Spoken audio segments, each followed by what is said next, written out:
Attitude is something जो आपके personality की मोस्ट अट्रैक्टिव फीचर्स में से एक है। Your attitude is like price tag, it shows how valuable you are. एक इंसान जिंदगी में सफल होगा या फिर असफल, ये भी उसके एटीट्यूड पर ही निर्भर करता है। एक बहुत फेमस कहावत है कि होनहार विद्वान के हो चिकने पात। इट मीन्स कि एक इंसान जो जिंदगी में बहुत सक्सेसफुल होने वाला है ना, उसका एटीट्यूड ही डिफरेंट होता है। तो आज मैं आपको 6 मोस्ट पावरफुल एटीट्यूड टिप्स बताने वाला हूं। ये attitude tips most successful persons में हैं एंड ये आपको जिंदगी में हर चीज दिलाएगी। आपके चाहने वाले लाखों में होंगे, आप जिंदगी में बहुत ज्यादा सक्सेस अचीव करोगे, लोग आपके जैसा बनना चाहेंगे एंड आप दुनिया पर रूल कर पाओगे इस एटीट्यूड की वजह से। Number 1, the ability of planning. मैं आपसे कुछ क्वेश्चंस पूछता हूं। पहला क्वेश्चन, अगर आपको $1 बिलियन की कंपनी बनानी है तो क्या आप एक दिन में बना सकते हो?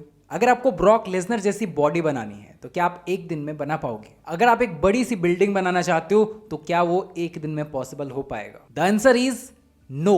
द फैक्ट इज कि अगर आप जिंदगी में कोई भी बड़ा अचीवमेंट करना चाहते हो तो उसके लिए प्लानिंग बहुत ज्यादा इंपॉर्टेंट है। विदाउट प्लानिंग, विदाउट टाइम, ये पॉसिबल नहीं है। लेकिन अगर आप प्लान करना सीख जाते हो तो कोई भी गोल आपके लिए बड़ी बात नहीं है। एग्जाम्पल के लिए, अगर कोई इंसान प्लान करता है कि अगले 2 सालों में मुझे एक तगड़ी बॉडी बनानी है एंड स्टेप बाय स्टेप हर चीज को प्लान करता है, तो उसको 100% कर पाएगा। क्यों? क्योंकि प्लानिंग करने से हमें 3 बेनिफिट्स मिलते हैं। Number 1, planning makes a goal into a smaller pieces. Number 2, planning reveals weaknesses. Number 3, planning increase confidence. आप अपनी जिंदगी को पूरी तरह से चेंज कर सकते हो अगर आप अपने जिंदगी के हर चेंज को प्लान करके करते हो। Number 2, careful about future. आज के टाइम में जो लोग सफलता की चोटी पर हैं एंड जो लोग असफल हैं, उनमें ना आप क्लियर डिफरेंसेस देख सकते हो। मैंने बहुत से सफल लोगों की ऑटोबायोग्राफीज पढ़ी, उनमें आप एक चीज बहुत क्लियर पाइएगा कि जो सफल होते हैं ना, वो सोचते हैं कि मेरा फ्यूचर मेरे हाथ में है, और जो असफल लोग होते हैं ना, उनको लगता है कि उनका फ्यूचर कोई और कंट्रोल कर रहा है। मे बी वो एनवायरनमेंट को ब्लेम करें, हो सकता है वो अपने पेरेंट्स को ब्लेम करें, हो सकता है वो अपने आसपास के लोगों को ब्लेम करें, हो सकता है वो रिसोर्सेज को ब्लेम करें, लेकिन उनको हमेशा ये लगता रहता है कि उनका फ्यूचर उनके हाथ में नहीं है। Don't think that anybody else is controlling your future. ये बहुत ज़्यादा ईजी है कि हम दूसरों को ब्लेम कर दें। ये एक फैक्ट है, कड़वा सच है कि हमारी लाइफ हमारे ही हाथ में होती है, हमारी फ्यूचर हमारे ही हाथ में होती है। एक बार ऑनेस्टली खुद से पूछो कि आपके प्रॉब्लम का सॉल्यूशन क्या आपके पास नहीं है ना? लेकिन किसी अननोन फियर की वजह से आप उस पर एक्ट नहीं कर पा रहे हो। फैक्ट यह है कि अगर आप अपने फ्यूचर को लेकर जेन्युइनली केयरफुल हो तो कोई भी इंसान आपको रोक नहीं सकता, कोई भी प्रॉब्लम आपको रोक नहीं सकता। पॉइंट नंबर 3, जज me and I will prove you wrong. क्या आपने कभी अपने आसपास के लोगों को यह कहा है कि मैं ना इस शहर का सबसे अमीर आदमी बनने वाला हूं फ्यूचर में? कभी अपने आसपास के लोगों को ना ये बात कह के देखना, वो बहुत गंदे तरीके से आप पर हंसने वाले हैं। इतना ही नहीं, कोई भी सपना जो आपको डिफिकल्ट लग रहा है उसको आप दूसरों के सामने में बोलो एंड वो लिटरली बहुत ज़्यादा हंसने वाले हैं। इसका सबसे बड़ा रीज़न है कि लोग आपको बहुत जल्दी जज करते हैं। वो सोचते हैं अरे इससे क्या होगा, ये तो पागल है, इससे तो कुछ नहीं हो पाएगा। तो ज़िंदगी में अगर आपको लोग जज कर रहे हैं, लोग आपको नेगेटिव बोल रहे हैं, तो अच्छी बात है, कॉन्ग्रेचुलेशंस, आपको उनको गलत प्रूव करने का मौका मिल गया है। मैंने अपनी लाइफ पे क्रिटिसिज्म बहुत ज़्यादा देखा है एंड आपने भी ऑफकोर्स देखा होगा। अगर आपका माइंडसेट बहुत ज़्यादा तगड़ा होता है, अगर आप ज़िंदगी में कुछ बड़ा अचीव करना चाहते हो, तो लोग ऑटोमेटिकली आएंगे आपके सामने और कहेंगे कि तेरे से नहीं हो पाएगा। कभी भी अगर आप ज़िंदगी में बहुत ज़्यादा डिमोटिवेट हो जाते हो तो उन लोगों को गलत साबित करने के लिए, उन लोगों को रॉन्ग प्रूव करने के लिए आपको मेहनत करते रहना चाहिए। आप ज़िंदगी में सफलता की सीढ़ी तब चढ़ते हो जब आप मन में सोचते हो कि बोलने दो उन्हें जो बोलते हैं, मैं अपने काम से उन्हें जवाब दूंगा। Point number 4, born to express not to impress. क्या आप एक ऐसे इंसान हो जो लोगों को प्लीज करने के चक्कर में लगा रहता है, लोगों को इंप्रेस करने के चक्कर में लगा रहता है? हम अक्सर अपनी जिंदगी में ये सोचते हैं कि अगर वो इंसान मेरी जिंदगी में आ जाए तो मेरी जिंदगी बदल जाएगी। हम अक्सर अपनी ज़िंदगी में सामने वाले को बहुत ज़्यादा वैल्यूएबल समझते हैं एंड उसे लिटरली इंप्रेस करने के चक्कर में लगे रहते हैं एंड पता नहीं क्या सोचते हैं कि यार मेरी लाइफ उससे चेंज हो जाएगी। अगर आप अपनी ज़िंदगी ब्यूटीफुल बनाने के लिए, अगर आप अपनी ज़िंदगी में हैप्पीनेस लाने के लिए दूसरों के पीछे भाग रहे हो तो ये आपकी सबसे बड़ी गलती है। अगर आप एक ऐसे इंसान हो जो दूसरों को इंप्रेस करने के चक्कर में, दूसरों को अपनी ज़िंदगी में लाने के चक्कर में पूरी तरह से पागल होते हो उनके पीछे, तो ये आपकी सबसे बड़ी गलती है। फैक्ट ये है कि कोई भी इंसान आपकी ज़िंदगी नहीं बदल सकता, एक आप ही हो जो खुद की ज़िंदगी बदल सकते हो। अगर आप अपनी खुशी दूसरों में ढूंढ रहे हो तो आप कभी भी खुश नहीं रह पाओगे। क्या आपने कभी खुद से पूछा है कि आप अपनी ज़िंदगी में दूसरों के पीछे भागने के लिए पैदा हुए हो? सिंपली आपका दिमाग जवाब देगा कि बिल्कुल नहीं।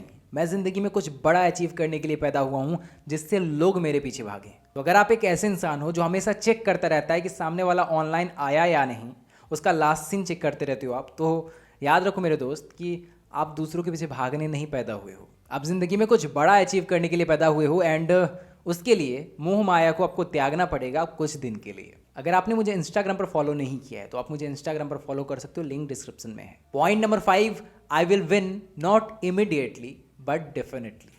इस कोट के बारे में जब मैंने सुना था ना, मुझे बहुत ज़्यादा डीप मीनिंग लगा था इस कोट के पीछे। ये आपके दृढ़ निश्चय, सेल्फ बिलीव को दर्शाता है। अक्सर ना लोगों को लगता रहता है कि वो अपनी ज़िंदगी में जीत हासिल कर ही नहीं सकते, वो जो गोल्स देख पा रहे हैं उसे अचीव कर ही नहीं सकते। लेकिन फैक्ट ये है कि अगर आप कोई सपना देख सकते हो तो उसे अचीव भी कर सकते हो। I will win not immediately but definitely का मतलब है कि करंटली आप किसी भी सिचुएशन में हो, आप हार रहे हो, आप लूज़र हो, आप बर्बाद हो, आप किसी भी सिचुएशन में हो, कोई फ़र्क नहीं पड़ता। आपको खुद पर सेल्फ बिलीव होना चाहिए कि मैं डेफिनेटली जीतूंगा कभी ना कभी। मैं रिसेंटली घर पर आराम से बैठा हुआ था एंड कपिल शर्मा शो देख रहा था। उसमें सिद्धांत चतुर्वेदी आया हुआ था। भाई ने एक पोस्ट करा था, उसकी बातें हो रही थी। उस पोस्ट में लिखा था कि कुछ सालों पहले उसने यश राज के ऑफिस के सामने एक पिक्चर ली थी। उसने अपने दोस्त से कहा था कि तू मेरी पिक्चर ले यहाँ पे, कुछ सालों बाद जब मैं यश राज की मूवी करूँगा तब मैं इसे पोस्ट करूँगा। भाई बंदे की सेल्फ बिलीव देख रहे हो, कितना ज़्यादा बिलीव कर रहा है खुद पे। उसे पता है कि वो कभी ना कभी यश राज की मूवी करेगा। जिंदगी में आप जीरो हो फर्क नहीं पड़ता, ये जो सेल्फ बिलीव होता है ना कि मैं कभी ना कभी जीतूंगा तो जरूर, मैं जीत कर दिखाऊंगा, ये बिलीव आपको जरूर जिताता है। तो ये जो कोट है अपने दिमाग में बिठा लो, डेफिनेटली मुझे कभी ना कभी जीतना है। Point number 6, fly above the negativity. हम सब की जिंदगी में ना ओवर थिंकिंग, नेगेटिव थिंकिंग हम बहुत ज़्यादा करते हैं। हम चीज़ों के रिजल्ट्स को लेकर बहुत ज़्यादा नेगेटिव सोचते हैं एंड हम अंदर ही अंदर डिमोटिवेट हो रहे होते हैं। फैक्ट ये है कि आप जितना ज़्यादा नेगेटिव सोच रहे हो उतना ज़्यादा खुद के अंदर के पॉजिटिविटी को किल कर रहे हो। एक बार एक बंदा कंटिन्यूअसली नेगेटिव थिंक करता रहता था, जिस वजह से ना वो बहुत ज़्यादा परेशान था एंड वो सॉल्यूशन लेने के लिए एक मॉन्क के पास जाता है। वो अपनी प्रॉब्लम बताता है कि मैं कंटिन्यूअसली ना नेगेटिव सोचता रहता हूँ और बहुत दिन तक सोचता रहता हूँ। मॉन्क उन्हें कहते हैं कि जाओ एक गिलास पानी लेकर आओ। वो पानी लेकर आता है तो मॉन्क उससे पूछते हैं कि अगर आप इसे 10 मिनट तक ऐसे लेकर खड़े होते हो तो क्या होगा। तो उसका जवाब होता है कि मेरा हाथ थोड़ा सा दुखेगा लेकिन कुछ ज़्यादा फर्क नहीं पड़ेगा। फिर मॉन्क कहते हैं कि कंटिन्यूअसली 1 घंटे तक ऐसे करके इस ग्लास को होल्ड करते हो फिर क्या होगा। तो बंदा कहता है कि मेरा हाथ दुखने लगेगा। फिर मॉन्क पूछते हैं कि अगर कंटिन्यूअसली 1 दिन तक ऐसे ही इस ग्लास को आप पकड़े रहते हो तो फिर क्या होगा। तो बंदा कहता है शायद मैं अपने हाथ को मूव ना करा पाऊं, शायद मेरा हाथ पूरी तरह से अकड़ जाए, उसमें स्वेलिंग आ जाए, प्रॉब्लम्स हो जाए। मॉन्क ने कहा एग्जैक्टली, नेगेटिव थिंकिंग आना गलत नहीं है, वो आता है, उसे कुछ देर रखो एंड उसे लेट गो कर दो। अगर आप उसे कंटिन्यूअसली होल्ड करके रखते हो ना, प्रॉब्लम तब आएगी। तो अगर आपके दिमाग में भी नेगेटिव थॉट्स बहुत ज़्यादा हावी हैं तो उनको होल्ड करके मत रखो, उनको जाने दो, उसको सोचते मत रहो, उसको छोड़ दो। नेगेटिव थॉट्स आपको तभी हार्म कर सकते हैं जब आप उन्हें होल्ड करके रखते हो, और नेगेटिव थॉट्स अगर नहीं होंगे तो आप खुद पर बिलीव कर पाओगे। आई होप आपको वीडियो पसंद आई है तो एक लाइक करें,